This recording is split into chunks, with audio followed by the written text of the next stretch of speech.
आजिर कहानी होची कली करबा खराब। गोटे सबुज सुंदर गाँटी दले कुकुड़ा रोते से सबु बेले मिलिमिशि रोते किंतु सेमानक भितरु दी जनक मध्य सबु बेले छोट छोट कथार झगड़ा आरंभ हो जाए। थरे अन्य थरे सेमानक कली बहुत समय धरी चलिला। जड़े कहला मु सबुठारु उच्चा डेई पारे, ताकू देखि आउ जड़े कहला नाई मु ही उच्चा डेई पारे। एमिति दी जनकर जिद्दी बहुत समय धरी चलला। एमिति जिद्दी करी गोटे कुकुड़ा पाचेरी उपरकू डेइला बेले अन्य कुकुड़ाटी से घरर चाल उपरकू डिया मारिला। ताकू देखि प्रथम कुकुड़ाटी काहेकि हार मारिबो, से अन्य एक घरर छात उपरकू डेई पड़िला। ताकू देखि द्वितीय कुकुड़ाटी मध्य पाखरे थिबा गोटे उच्चा गछ उपरकू डेइला। एतिक बेले सेही रास्ता दे जाउथिला गोटे चिल्ल।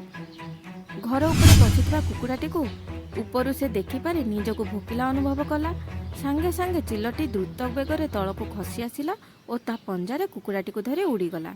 गछ डाଳରେ बसिथिबा कुकुड़ाटी एसबु देखि भୟରେ थरिबाकू लागिला। निज सांगको हरई से बहुत दुख अनुभव कला। से दिन ठारू से आउ केबे काहा सहित गंडगोल कला नाही एवं शपथ कला समस्तଙ୍କ सहित मिलिमिशि रहिबो। एई गपटिरु कोन शिखिला पिला माने?